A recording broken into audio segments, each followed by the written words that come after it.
तब देखकर बुजुर्ग लोग, वो उनके लिए चलना भी मुश्किल था, और वो मुझे लगता है कि 10-10, 15 किलो मूर्तियां थैलों में भरकर धीरे धीरे चलकर घुटनों में बैठकर मुझे प्रणाम करके वो मूर्तियां दान कर रहे थे।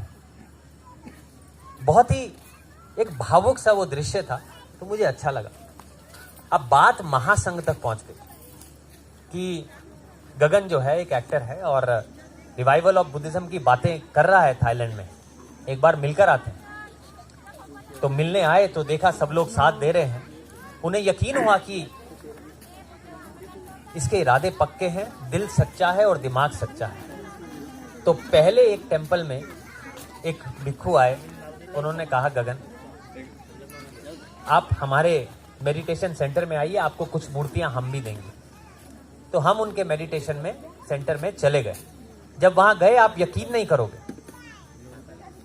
10 तो उन्होंने बड़ी मूर्तियां वहां पर रखी हुई थी और 2000 छोटी मूर्तियां रखी हुई थी, एक विहार। अब 15-20 दिन बीत गए, 15 दिन के लिए बना था, तो सबने कहा कि अब आप ये चीवर इतनी जल्दी छोड़ना मत, लोग आपका साथ दे रहे हैं।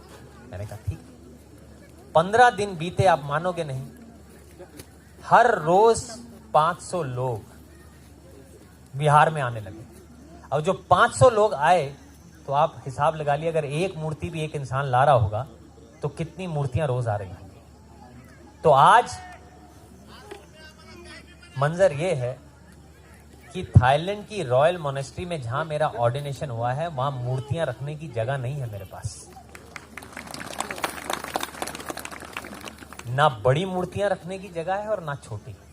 मुझे अगर मैं गिनती करनी शुरू करूं तो मुझे लगता है कि 10-20 हजार मूर्तियां तो एक साथ ही मेरे पास आ गई होंगी बड़े आराम से।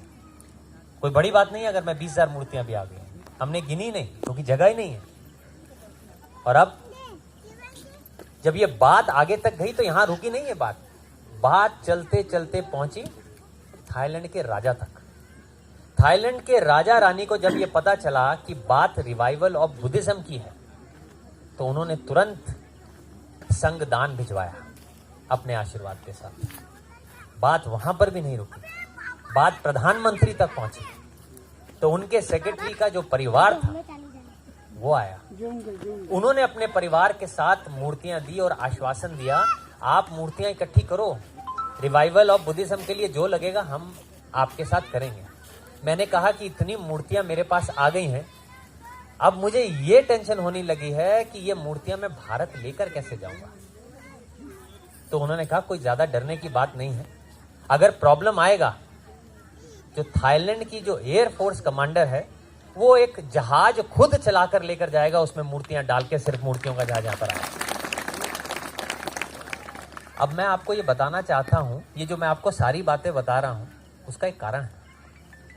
कारण ये है कि जब उन्हें ये पता चलता है कि बुद्ध की धरती पर धम्म का प्रचार प्रसार होने की कोशिश की जा रही है, रिवाइवल ऑफ बुद्धिज्म किया जा रहा है, तो वो जी जान से हमारे साथ लग गए। अब सोचिए एक दूसरा देश कैसे हमारे साथ जी जान के साथ लग रहा है। और अब हम अपने देश की बात करते हैं, बहुत भ्रमण किया हमारे यहां। तो अगर एक बुद्धिस्ट भाई कहीं आगे जाने की कोशिश कर रहा है तो 10 खड़े हैं कि हम किसी तरह उनकी टांग खींच के उसको नीचे ले आए। ये ऊपर कैसे चला गया?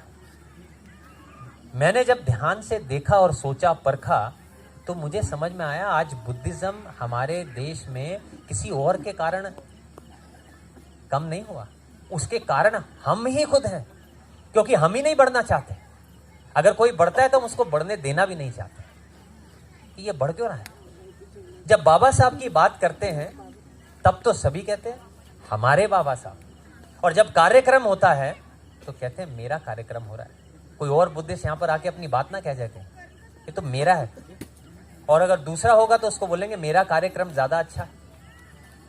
ये मैं कि सिर्फ मैं हूं, वो जो मुट्ठी बनने की बात आती है वो गायब हो जाती है। और बाबा साहब ने तो कहा है अगर एकता नहीं होगी तो बुद्धिज्म कभी पनपेगा नहीं।